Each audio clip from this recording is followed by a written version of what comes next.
Welcome to Brain Ponderings, your window into the wonderful world of brain research. I'm the host, Mark Matson, and today it's my pleasure to welcome William Brady. He's an assistant professor and head of the Mind and Technology Lab at the Kellogg School of Management at Northwestern University.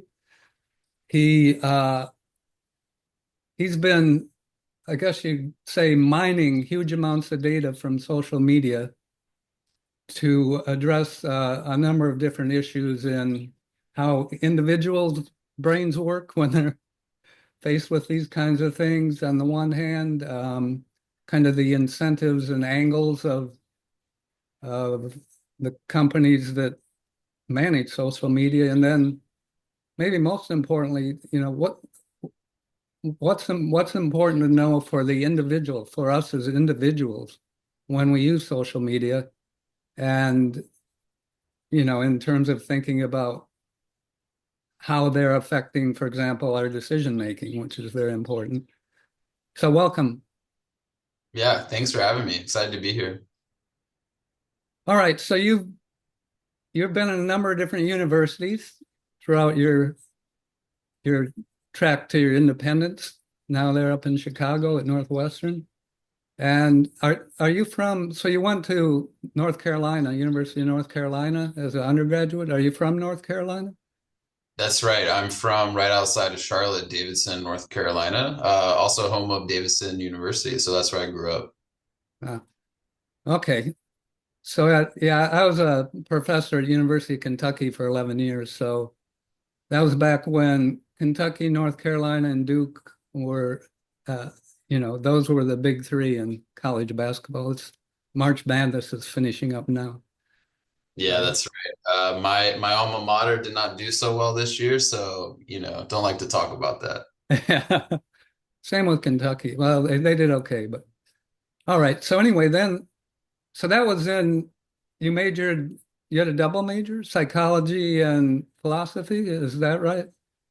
That's right. I studied psychology and philosophy, and my PhD ended up being in psychology, but I really advocate for undergrad studying philosophy because it really has informed how I think about science, how I think about the world. I think in general, learning how to think about different concepts and think carefully about definitions and obviously logic that we Yeah.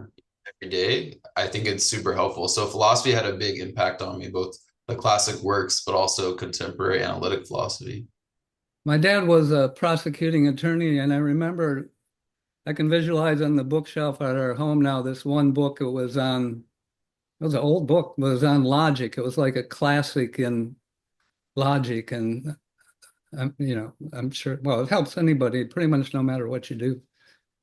100%, yeah. All right, so then you got two master's degrees. Right. Well, I was interested in both philosophy and psychology. And when I was looking at grad schools, I there was one department in the entire country that at the time had this joint funded master's program that was called neurophilosophy. And that was at Georgia State in Atlanta. I studied under people who pioneered the study of our empirical study of our philosophical intuition. So this idea of folk psychology. So it was called experimental philosophy. So people like Eddie Namias, Andreas Garantino, those are people I worked with in my philosophy masters. But there was a really strong connection because in my undergrad, I was lucky enough to study with people like Joshua Knobe and Jesse Prinz, who were philosophers who were doing more or less social psychology in their experimental philosophy. At the time, back very far back in the day, it was a little controversial, but I was always kind of sitting at this intersection of philosophy and psychology, and that ultimately informs, how I think about what I study now. Okay, and then right. So and those were both thesis masters, right? You had to do some sort of research, obviously, right, and write a thesis. That's right. Yeah, my master's was in philosophy, the one I just mentioned, and I was Yeah. studying this old puzzle that Hume actually brought up in one of his works, which is why we tend to seek out emotions that are negative and maybe aversive to us. And so I had a thesis about that. And, that really influenced the way I think about emotions and moral psychology, which is ultimately what I study now. So you can see the trajectory in my career, which we'll get to.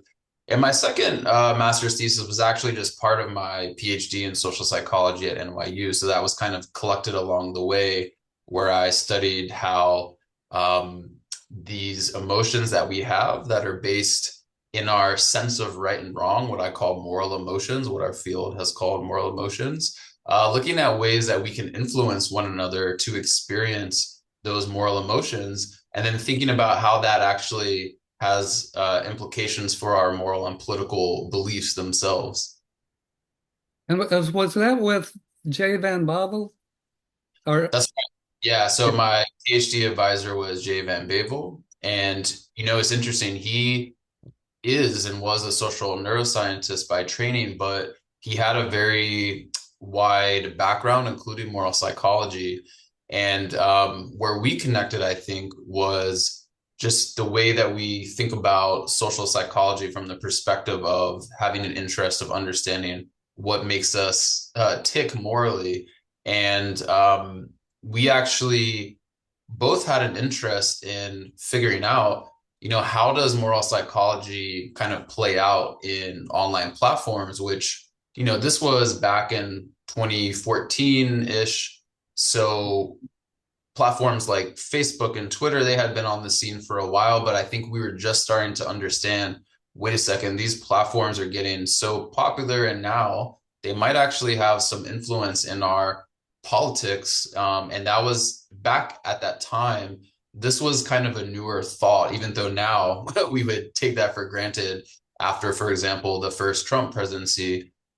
So we both had that interest, and we were in the right place at the right time, because at NYU, it just so happened that the political science department got this big NSF grant to study social media and politics.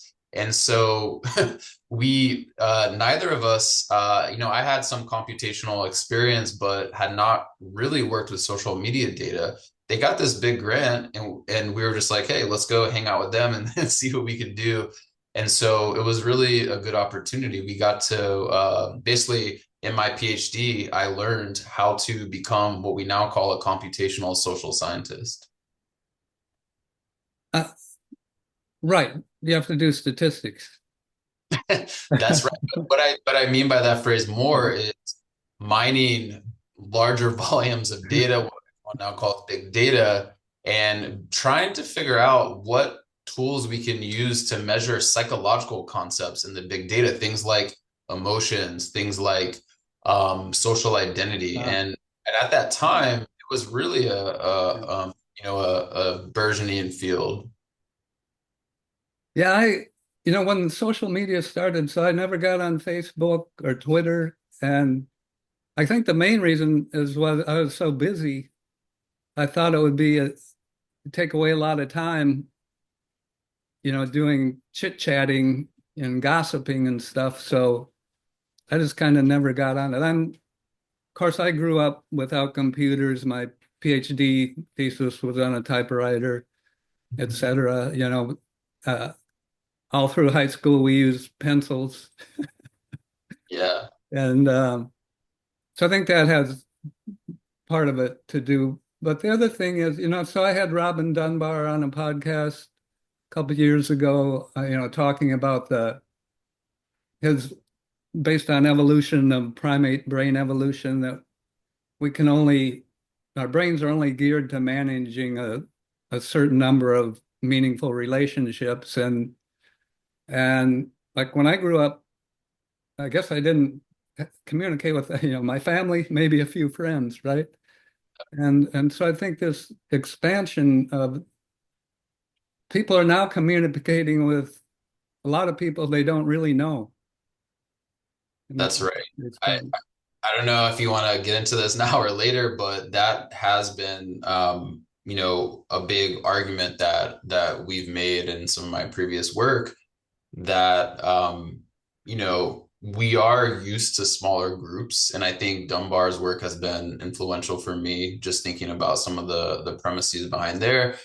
The average social media user, for example, Meta Facebook has maybe 700 people in their social network. So you're talking about being used to something like 50, 100. There's debates over what is like the magic number, but what we do know is that our new understanding of how many quote friends we have, it's vastly greater, and that comes with consequences. One of the things we focused on is the fact that especially these public social media platforms like Twitter X, it really means that our group identities, for example, the political groups that we affiliate with, those become especially relevant when you're on in these very big networks where you have to really try to understand and organize people because you can't keep very good track of these individuals.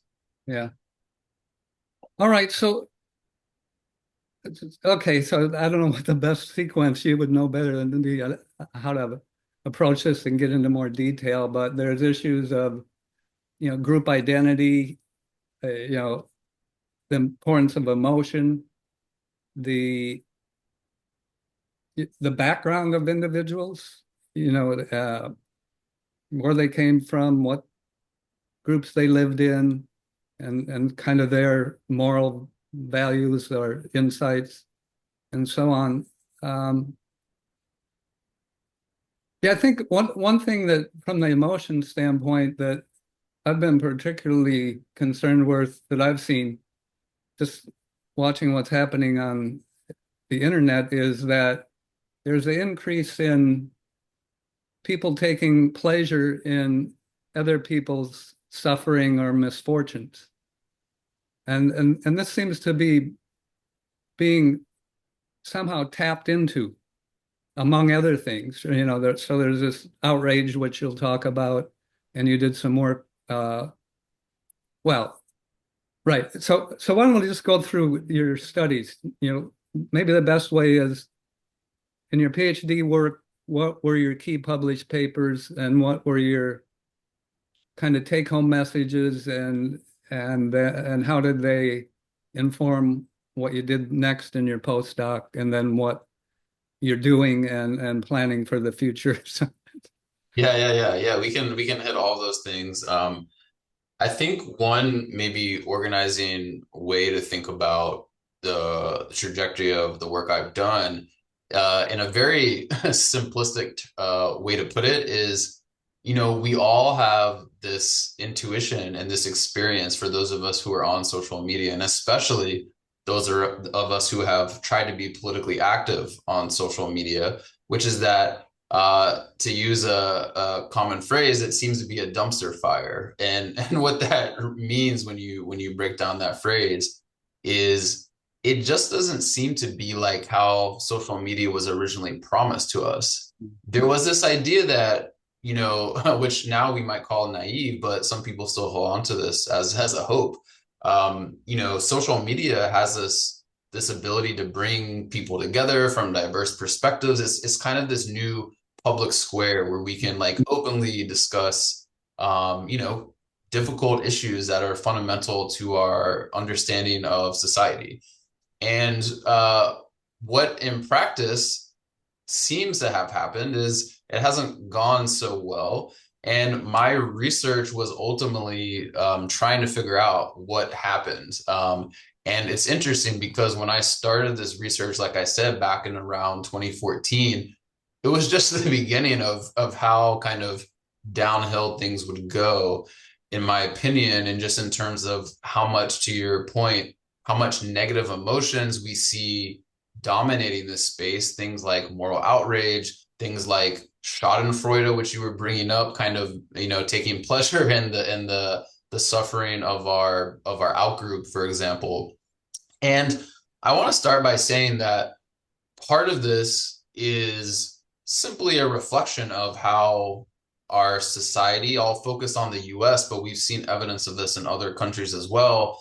We see increasing political polarization, meaning that political parties that see the world in fundamentally different ways that is increasing at an elite level. And a lot of that is trickling down to citizens. And in particular, what we know is that these negative feelings we have toward our political outgroup has increased. Now, some people have argued that social media is partially, plays a role in that, whereas others have argued, well, it's just a reflection of what's generally going on for lots of other reasons. I think, of course, the answer is complex. There's a little bit of everything. I do think, though, that and getting to this question, why have things on social media kind of gone downhill? I do think there are some contributions that social media plays. And so I don't want to talk for too long for this first question, but I'll just give a very broad overview, which is to say, what we've argued through a lot of my work is that you can understand several contributors, but one of the things is that human psychology is very group oriented. And one of the issues that we referenced earlier is that on social media, because we're in these really big groups, group identities tend to be more salient to us. And so what that means is we get on platforms, we're constantly bombarded with group identity content. And what we know in social psychology is that when we think of ourselves in terms of our group identity, we also behave and feel emotions on behalf of the group. And so basically we get activated in this way when we're online in a lot of these platforms. And so we're more likely to feel a negative emotion on behalf of our group, and we're more likely to lash out to our group just in virtue of that. And that is this interaction between the psychology that we have. We all are very group oriented, but also the way that the platforms tend to be in terms of group size.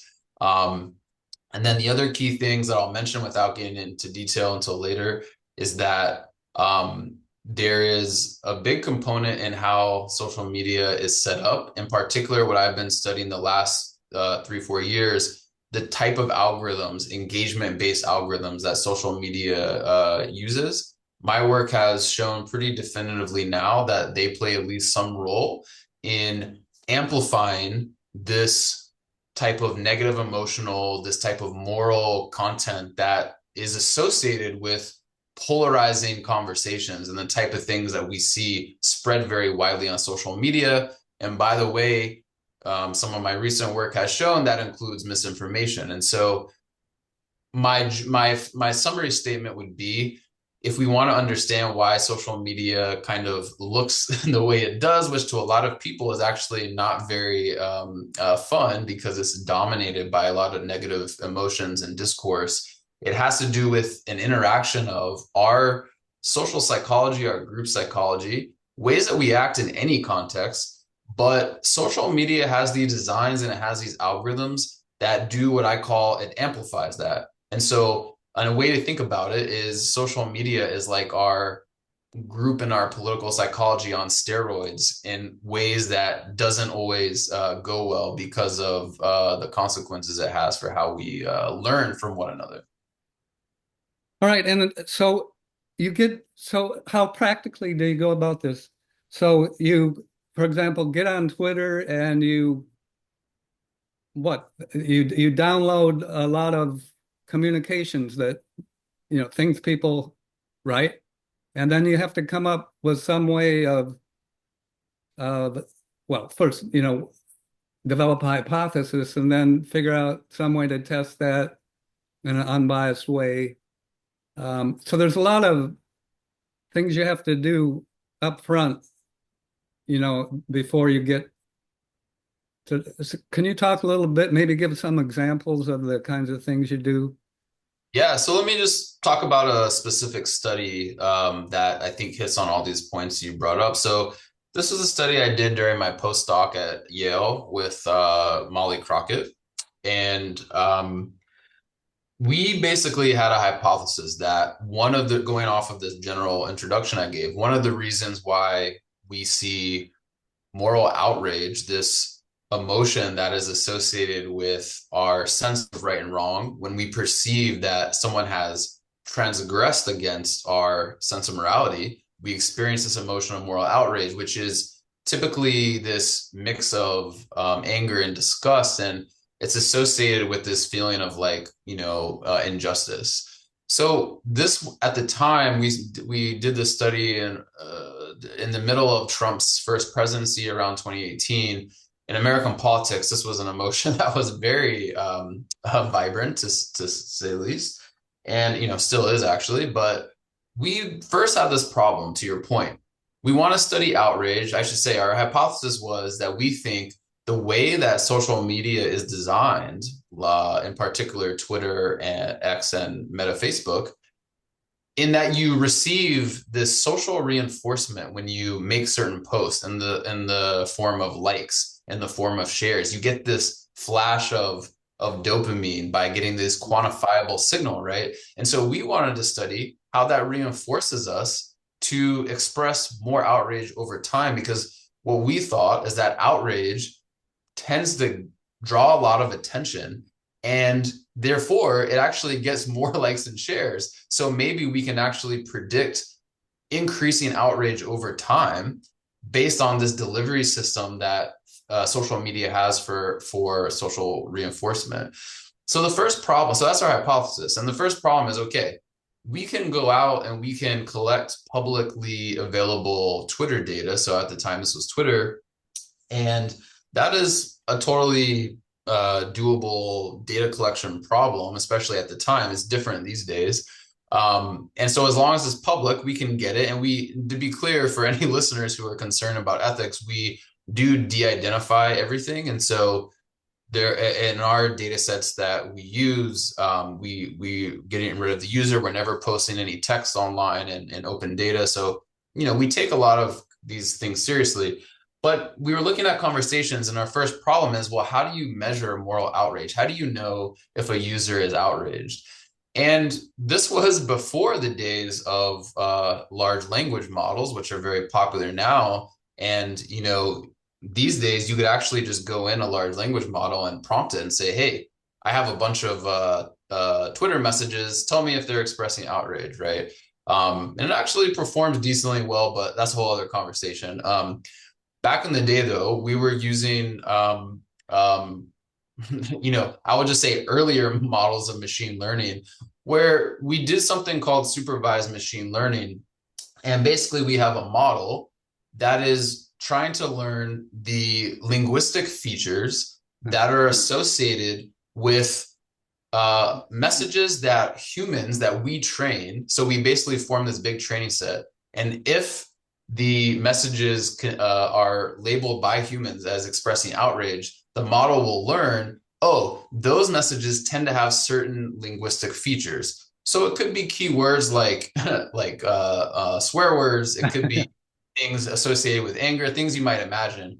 But we also see things like exclamation points. So basically, this model is not saying any one thing is associated with it, but is learning the patterns associated with positive instances of outrage. How do we determine a positive instance of outrage? That's from this old school method that actually is still very important. By the way, AI company uses human labeling still. It kind of establishes this benchmark for some concept that you're trying to measure.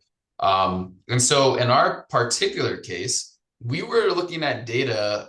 You might remember Brett Kavanaugh, Supreme Court justice. He was getting confirmed during this time. Yeah. And there was all kinds of controversy because of the accusations of sexual assault with Christine Blasey Ford. So we literally collected data as this was all happening. And so it was a time that we targeted because we expected, and this was true, that there was lots of moral outrage from both sides of the political spectrum that were just being discussed in real time. And that's one of the beauties, I think, of social media data, is that, you're capturing real conversations. This is not a laboratory setting where you're forcing participants to give their opinions. This is natural and occurring. So to summarize, we were able to use supervised machine learning to measure automatically. This model learned the types of messages associated with outrage. And so now we have a big data set consisting of different conversations, for example, the Kavanaugh confirmation hearings. And then we now can measure whether a message expresses outrage. And then finally, we set up a statistical model that looks at whether we can predict a user's future outrage expression. So we have a data set of their timeline of messages they sent in a time period, and we try to predict their future outrage expression from previous social feedback they got in the past when they expressed outrage. And what we find is that there is a very strong positive correlation. And so almost like in a very simple situation where a rat presses a lever, they get a reward if they press a lever. People were following this kind of reinforcement pattern.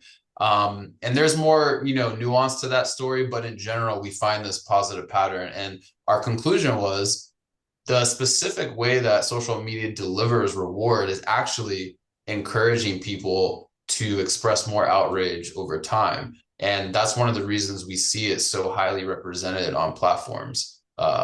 With the Kavanaugh situation, so is what you're saying that early on, both just the average person on the street that's well on Twitter, um, they're both people that are on the right or left had a lot of outrage, but then as time goes on and leaders of the parties or uh, influencers on social media who more people see what they're saying, then it kind of amplified the in-group bias and out-group antagonism. I'm not, am I putting words in your mouth or is that? I think that's fair. Yeah. The To be clear, we're studying moral outrage in particular, but to your point, often what we saw is the moral outrage was specifically targeted at the outgroup. And so in practice, it was what you called outgroup antagonism. And basically, the biggest effects we saw, because we studied individual users and we looked at their history over time. So not just at that time when we collected data, but also in the past. And it was the users who actually started out less ideological extreme, you might say, that showed the biggest effects over time. And that kind of makes sense Yeah, because you have more room to learn, right? yeah, Those are the users who showed the biggest effects, but we also see this effect with political elites. I have another paper where we looked in the 2016 election, and we saw very strong effects whenever a politician on both sides of the political spectrum, although there were some differences we can talk about later, but in general, on both sides of the political spectrum, whenever a politician used what I called moral and emotional language, so things like outrage, that predicted increased engagement with the citizens who yeah. are following them. And so, of course, there are the psychological component. If you're an individual user, you're like, hey, I'm getting rewarded. I should keep, we learn very quickly from our social environment. I'll keep doing that. But if you are a political strategist, you also have the numbers in front of you and you say, oh, this is a strategy that seems to draw a lot of attention for the politician that I'm supporting. And obviously, we all know that in the 2016 election, Trump, and actually in my data, I saw this before he got elected, which is kind of eerie, but he had some of the biggest effects where whenever he was using this kind of antagonizing, emotional, negative language, he was getting all kinds of engagement. And, we can't say that that is why he got elected, but we know that it draws eyeballs on him, which, especially in the first election, it helped him out a lot. So kind of in the past before the internet, if you're like in a group of a half a dozen people or something like that, and you're physically there, and you may say something that if you just look at the words, it's hard to tell whether there's outrage, but the person is raising the volume of their voice, maybe their face is getting red. And then in that kind of setting, which is more normal from our evolutionary history, there's some negative consequences, or at least a lot of people would say, in reflection, maybe I shouldn't have raised my voice or gotten mad and disgusted. And that is kind of but that disincentive to do that is much less pronounced on social media. That's right.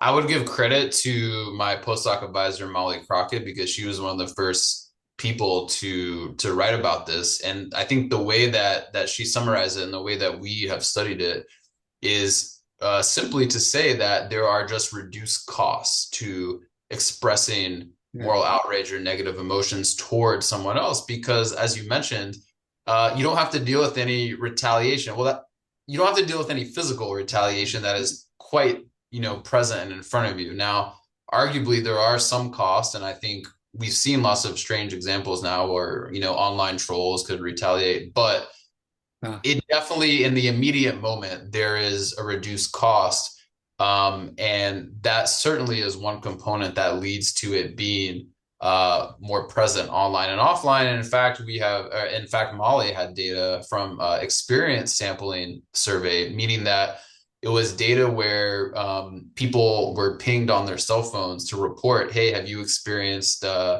moral emotion like outrage or a moral event? And what she saw is that in online, you are significantly more likely to experience that sort of thing. And so basically the cost is reduced, and you see it more often. And so you just get this environment that is kind of full of moral stimuli that's, triggering you all the time. And there's no doubt that the reduced cost is part of that. yeah, and this is not, it seems not good for the health of our society, but for the health of individuals too, right? If they're actually having they're spending a lot of time on social media, and then a lot of that time, their blood pressure's up and their activation of their hypothalamic pituitary adrenal axis is going on. And there's probably some contributions of all this to the increase in mental illness and particularly in the younger people who are using social media. I mean, there's a lot of factors that go into that, but Yeah, it's a very hotly contested area. To what extent does smartphone use and social media in general contribute to teen mental health issues? My take on it is that, it is very complicated. It's hard to study. There probably are certain types of demographics and certain types of people yeah, who you see some evidence for. It's been argued, for example, that young teenage women, for example, might be more vulnerable, or people who are really, prone to seek social approval. But in general, there's no doubt. I think anyone who uses social media a lot, we've all experienced this kind of feeling of like, oh, this is all a little too much for me. And I do think that in particular, the kind of toxic and the negative emotional content, it does potentially lead to this fatigue and this burnout. The piece of data I can speak to that I've worked with, and this is work led by Steve Rathje, who was a postdoc with my former advisor. Basically, we saw on a survey that the majority of social media users who were in our study, they reported being exhausted and being not really wanting to see, toxic negative content. yeah. But they also all reported that they were aware that the engagement algorithms are most likely to amplify that. And so you almost end up with this interesting case, and this is something I've studied in my recent work, where people have these preferences in private, but they're aware of how the information ecosystem online works. And so they feel this pressure, either if you're a content creator, to create that stuff because that's how you get eyeballs on your content. Or if you're an individual, what I've really focused on in my research recently, you see a lot of this content represented and you assume that everyone else in the social network must be endorsing this content because you see it so prevalently. But what I show in my work is that actually often is a false inference because the engagement-based algorithms overrepresent it to the point where it is not accurately describing the underlying preferences of users in the social network. And that is something that I think is, people are starting to realize. I've shown a lot of evidence of this recently, and I think it's a fundamental problem of current social media platforms. Right. So the social media is obviously for profit, right? So more engagement, uh, more views. And these one thing that troubles me, and I just disengage immediately, is these social media influencers who they have no background or experience and really good knowledge base in what they're talking about, right? And there's a lot of things that are not based on evidence, or it's anecdotes where someone will make it sound like because person X committed such and such a crime, and that person X is in such and such a group, whether it's race, an immigrant, or religion, whatever, therefore that person is representative of the whole group. And then this gets amplified a lot, I think, by these influencers. And there's fewer and fewer, in-depth discussions of issues and stuff. This idea of the mainstream media, actually, it's really strange to me because to me it's the New York Times and the things where they have a lot of expertise. They actually research things, go in depth. They try not to publish anything they make that's wrong or has errors in it. They go to great lengths to do that.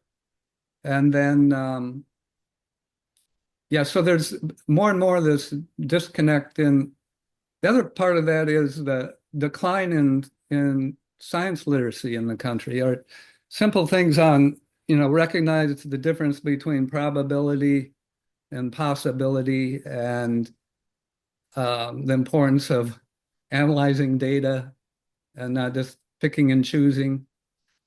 Yeah, I think unfortunately, to your point in general, the media ecosystem, and this is not just social media, but I would argue it has been strongly driven by the engagement-based model of social media for at least a decade, if not a little bit more. We've seen like media in general kind of go toward that Yeah, trend. You realize there's so much information out there. It has what I would describe it as it's been called in the past, an attention-based economy.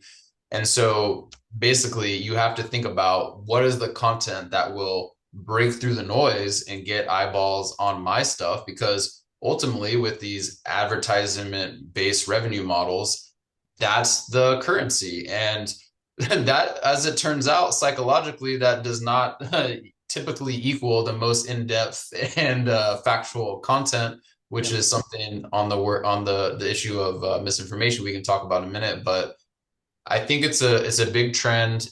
I would say the model that social media introduced to make revenue, it has been now mimicked by most other media. And there's no doubt in my mind that this, partially there's other things, political climate, et cetera, that kind of have led to this situation we're in, where, to be honest, the information ecosystem is very polluted right now, is a way that you could put it as an analogy.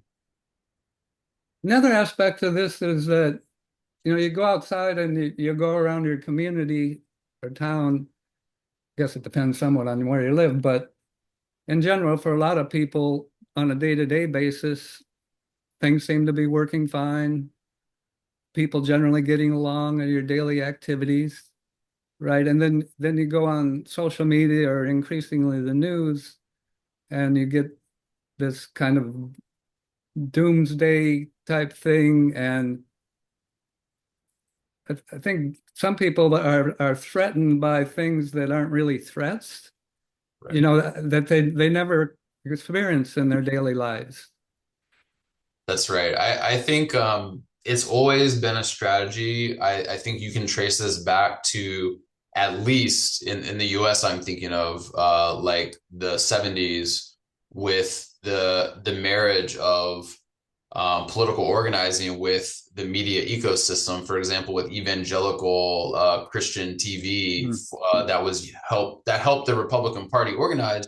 And one of their big strategies is exactly what you're saying, which is like, hey, did you know, Mm. that that there's this moral like danger that we're facing, right?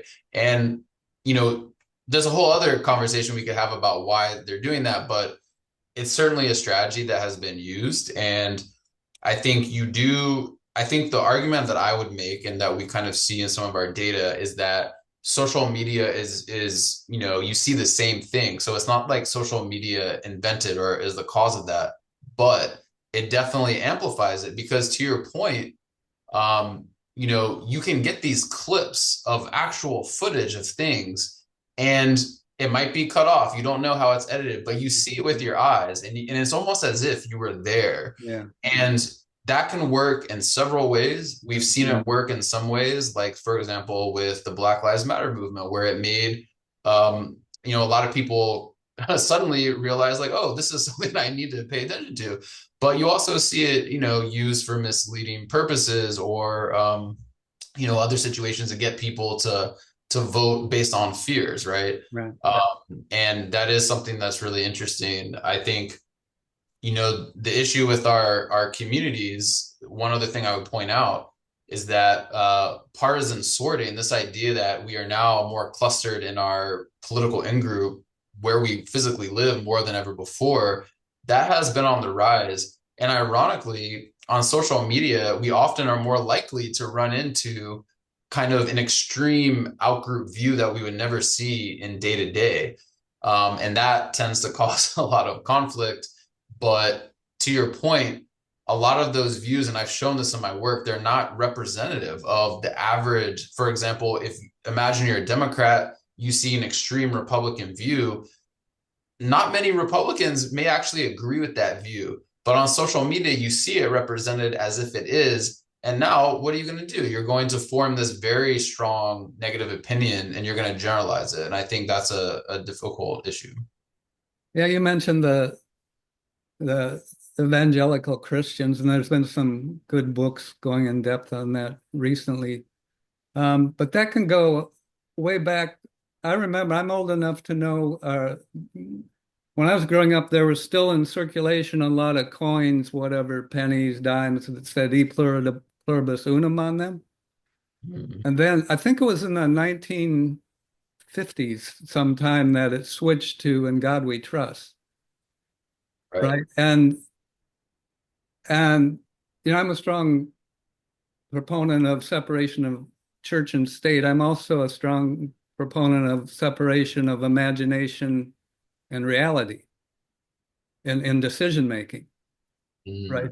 Mhm. My view is we should make decisions based on reality, not on some, something imaginary things people wrote about millennia ago. But I mean, that's a good example of the in-group, out-group thing that's been going on, as far as history we know is religious beliefs.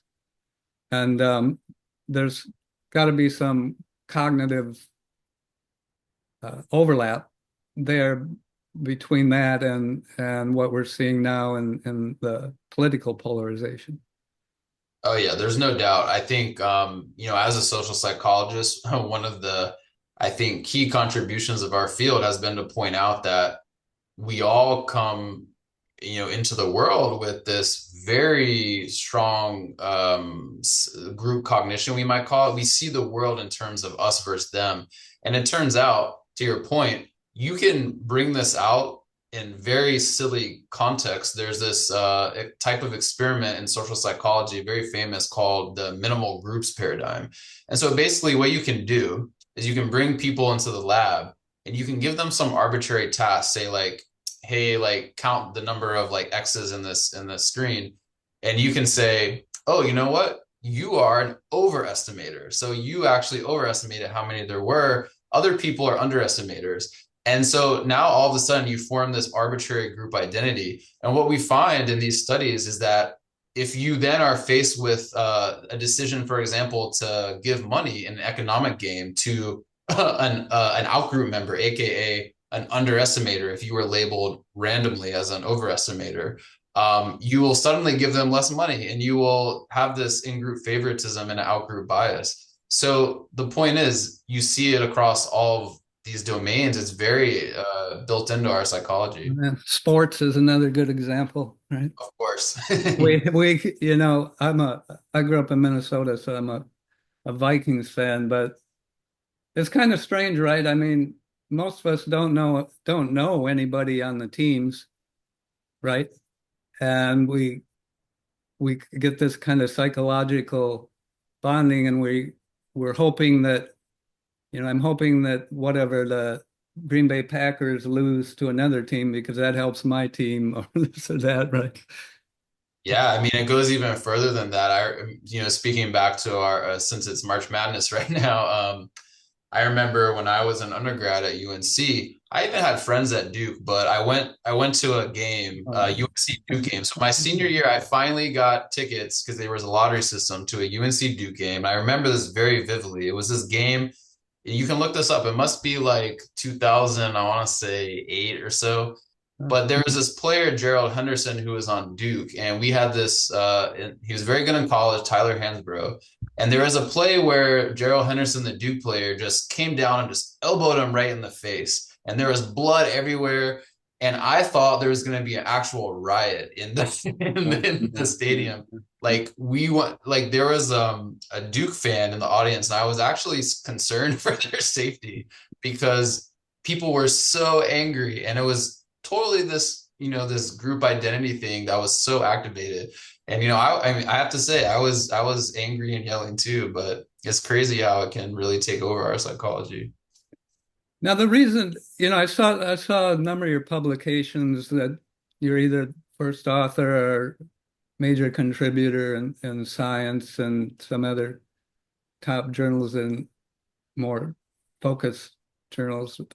But what kind of made me invite you to give a talk was that I saw this kind of lengthy article you did where you developed this MAD model of moral contagion, MAD. Can you talk about that? Because I thought it was pretty interesting.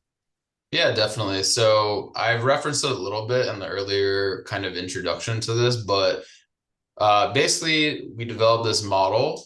MAD model is an acronym, and it stands for motivation, attention, and design. And it's a model that basically helps explain why negative emotions, and in particular ones that come with this, are triggered by our sense of morality. So, like outrage, tend to spread widely in social media platforms. We call it contagion. The idea being that it's spreading through social networks. And we have found in a lot of our data that this is an extremely reliable effect. In fact, I just posted a new paper that did a big meta-analysis, meaning we looked across several studies over now like decades of data, and we see across all the studies this very consistent positive effect where the idea is if people are expressing moral emotions in social media platforms, it is associated with increased positive social feedback, likes, shares, engagement. And we've also shown this in experimental studies that actually there is a causal relationship there. And so the MAD model is explaining that phenomenon that we called moral contagion at the time by thinking about three contributing factors. So I've spoken a lot already about this group identity factor. The motivation component, the M of the MAD model, was to say we're all highly motivated to see the world in terms of these group identities. So we've spoken on that. The A part is attention, which is we've referenced that a little bit. But so we have these studies that show very definitively that you can very easily bring out in the lab, and also you see this in the field. We have these biases toward moral and emotional content. So literally at like a low level, when we look at different stimuli, there's these paradigms that we can do where we basically can look at low level attention and figure out that emotional stimuli, like if you compare neutral words to emotional words, or we try to do this version with social media messages, and we see the same exact results. There's an attentional advantage. So our brain, likely for evolutionary adaptive reasons, as you would know, we prioritize certain types of stimuli. Well, it turns out emotion is a big one. And moral and social stimuli are up there too, because when emotional stimuli is easy to think about.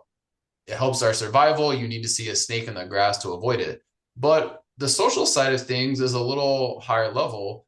We really have to be constantly keeping track of who is breaking rules in our social environment if we want to punish them and enforce norms that aid cooperation in the community. And so anyway, we have all this evolutionary theory, but we actually show in the lab that moral stimuli, when people are using like outrage related words, it actually captures our attention more.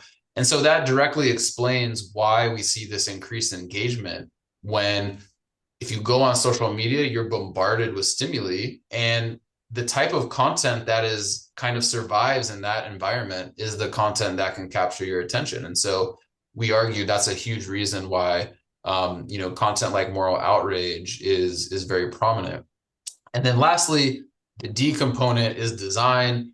And that is a broad word that we use at the time, which I later studied specifically in terms of things I've talked about. The social reinforcement, the way social media delivers the feedback, that's part of the design, which to your point was made kind of arbitrarily and then end up having effects. But it's not like there was like scientists all around and they're like, hey, this is the perfect way to design this. Basically, it was like, this probably will keep people on the platform longer. Turns out it works, but it comes with a lot of social consequences. And then the other part of design that I focused on the last several years is, like I mentioned, the specific algorithms that are employed on the platforms that control the content that we see. So you've talked mostly about negative emotions.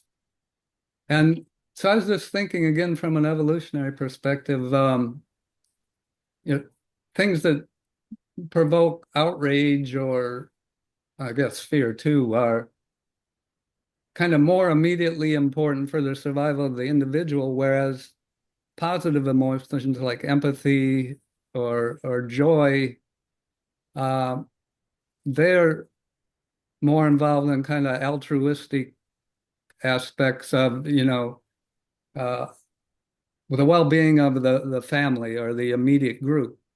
And so, because it seems like this huge bias towards negative emotions is kind of missing the importance of positive emotions. And so maybe people, our society as a whole, I don't know if this is true, but maybe it will become less empathetic, and individuals will become less empathetic. Yeah, that's certainly a concern, especially with rising certain types of polarization that we call affective polarization. People are disliking groups more that aren't their own. I do think there is a little bit of hope because we have seen evidence in my data that there are positive emotions that also spread widely. I think the problem is it's just less common. So there's lots of data out now that show a very strong negativity bias on average. But what I will say is in my data, I've seen very specific instances where actually positive emotions, they either reflected or played a role in general, political change that at least the majority of the country was excited about. So for example, we saw in my one of my earlier data sets from this paper I published in 2017. We collected these data before that. So I believe it was 2015, 2014, when the same-sex marriage was legalized in the US, when Obama was president. And we saw that language around hope and language around love, there was that hashtag love wins that was spreading widely on social media, and you saw this like huge burst in a lot of social networks of positive emotions. So you see these things happen, but unfortunately, on average, we see very strong evidence of negativity bias. And in social psychology, this is something that's been studied for a long time. There's this very well-known paper by a psychologist, Roy Baumeister, and the title is "Bad is Stronger Than Good." And basically, he reviews all the evidence that in so many domains we see our brain focuses on negativity slightly more. But it's not to say that there is no room for the spread of positive emotions because we see it. I think it's very community driven, so it depends on what social network you're looking at. And I also think it depends on the norms of the community. It just turns out that certain platforms, for example, Twitter X, has very strong norms of negative emotion. And there's different ways you could explain that over time, but other platforms have tried to have more positivity. Although it's interesting when you look at a platform like Blue Sky, which is a new one that kind of came out in response to Elon Musk taking over Twitter. It started out, I would argue, more positive, and we've seen there's been an influx of users who kind of migrated from Twitter X, and there's been other things going on in the world, and so now you see negativity a lot as well. So there's a lot of dynamics, but there's certainly some room. So maybe there's a little hope in that fact. All right. So solutions. Right. Yes. Go ahead. Yeah, I was just gonna say, I can give a quick summary and then feel free to ask any specific questions. But Yeah. in general, the way I think about it is we kind of need to think about it in two ways. One is platform centered design changes. And I would argue, you have to really figure out what is it that you're trying to optimize for. In certain cases, like I want to reduce misinformation, there are well-studied design changes that could potentially have some small effect. So some of my colleagues, for example, have studied if you do like warnings that, hey, this is, potentially a fake article or a fake source, things like that, these little behavioral nudges. I have focused more recently on how we can change the design of engagement-based algorithms to try and better represent the diversity of views that are actually present in online platforms. Because one of the problems that we have seen in practice is that the most extreme political users tend to dominate the conversation and they're overrepresented by the algorithms. So I've been working with a team here at Northwestern to create, we've designed a new algorithm that basically tries to sample from other parts of the distribution that are an extreme when you imagine a distribution of users. And can we then make people more accurate in how they're learning from one another if we better represent people? It's still ongoing research, but I'm very excited about this sort of thing. Okay. So that idea there is like an integration. Uh, you know, it, somehow the algorithms will be changed, for example, so they kind of they result in an admixing of different perspectives within someone's feed. Yeah, I think it implies basically that you're gonna get a wider variety of perspectives. It doesn't necessarily mean you're gonna see like across the political spectrum, but our main goal actually is to show that within your group, there are more people than just the most loud extreme Oh, I see users what you're who have saying. opinions, right? Yeah. To try to give people a better understanding. And the big question is that a lot of people have, well, if you get rid of some of that, is it still going to be engaging? Can the company still make money? We actually think that there's reason to believe it can be because, like I said, a lot of people actually are annoyed by a lot of the highly negative, most extreme content. So that's something that we're testing out right now. Yeah, what about the transgenerational propagation of these kind of um, the psychology of it? So, right. So, as I mentioned, I grew up without computers and it was quite different. But there's certainly transgenerational propagation of beliefs and in groups, obviously, whether it's political orientation or, religious or non-religious or a Vikings fan or uh, well, I guess you're in Chicago now. I don't know if you'll ever become a Bears fan, but uh, like Right. So this is something I've thought about. Of course, this is way outside of my area of research. I'm kind of a cell and molecular biologist. However, we did a lot of work related to obesity and energy metabolism, a lot of work on intermittent fasting and its beneficial effects on health.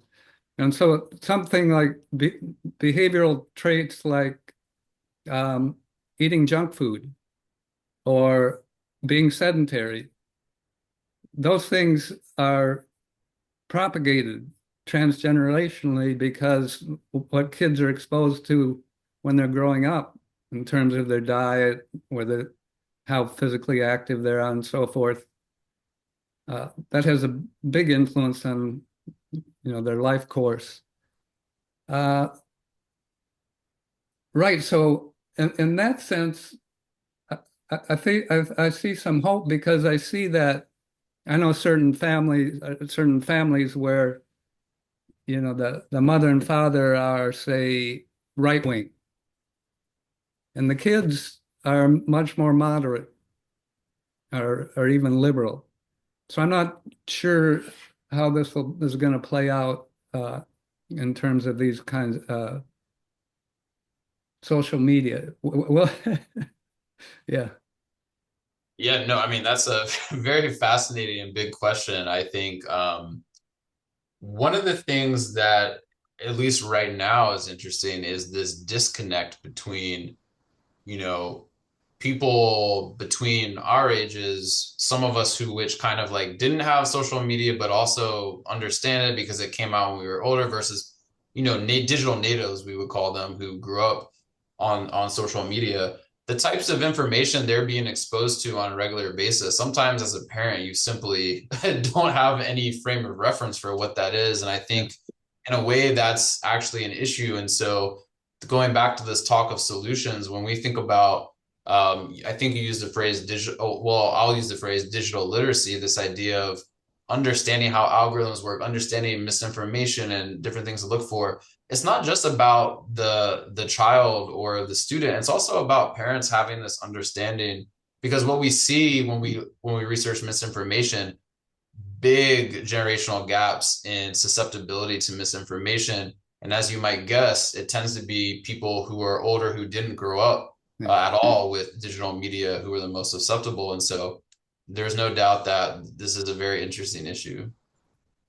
Well, I'm going to continue using PubMed as my main source of information, but this is one thing though that it's amazing to me how few, with all the issues around healthcare and poor health of Americans and so on, pandemics, and uh, it's amazing to me how many Americans don't even know that PubMed exists and that there's a place you can go to you can look at review articles or, meta-analysis. And then if you want to get more into detail, you can even go to original research articles. So I think one thing that the internet's doing is it's maybe making these important sources of I mean, science isn't perfect. Not everything's reliable or replicable in science, but overall, it's pretty good over periods of years and decades. Uh, it's hard. For example, I mentioned intermittent fasting. We started doing animal research on intermittent fasting in the 1990s. And then when Google first came out, if you Googled when that came out and you put intermittent fasting, the top hits would be some published scientific articles, right? Now, if you Google intermittent fasting, it's very hard to find the science, actually. You get all these random people. And so that is, that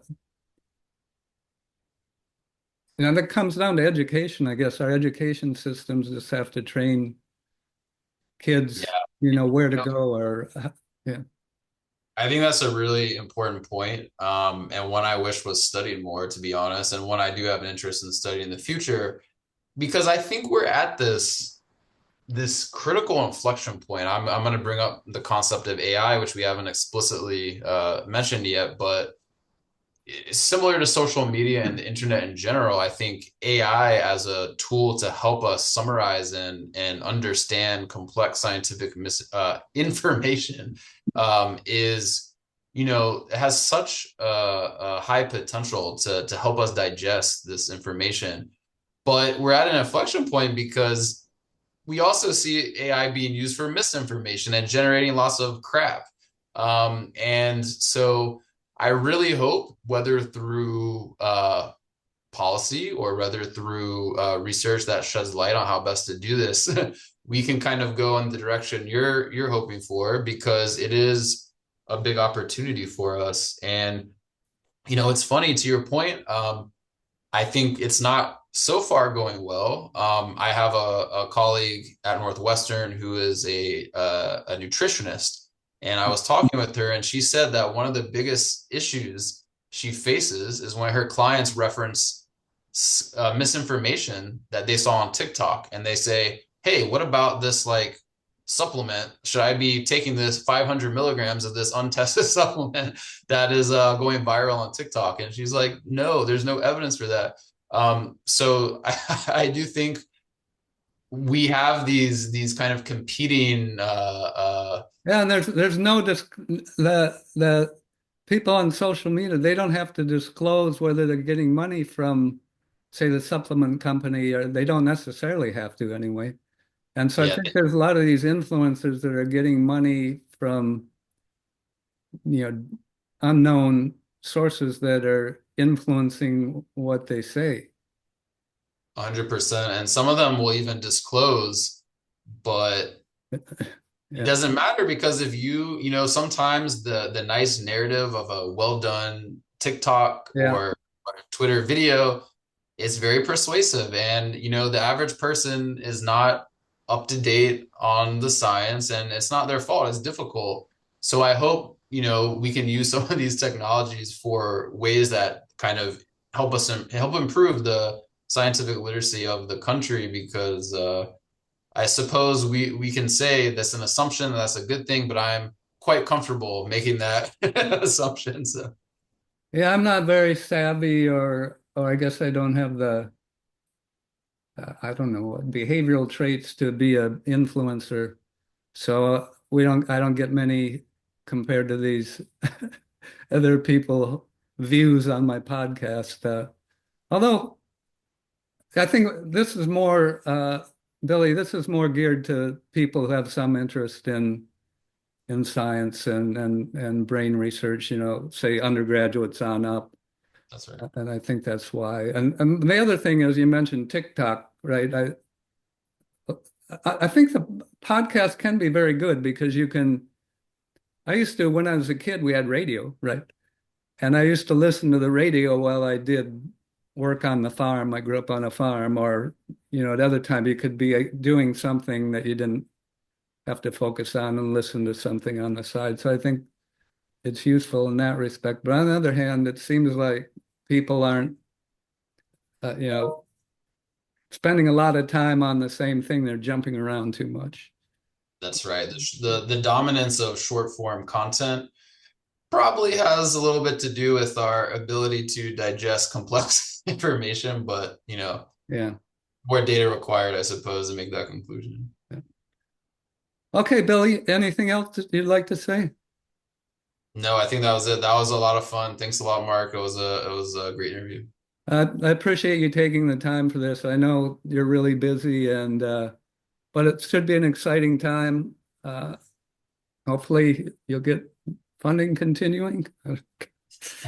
Fingers crossed. I literally just got off the phone with a grants officer, and it's yeah, we'll see. All right, bye. Thanks a lot. Bye.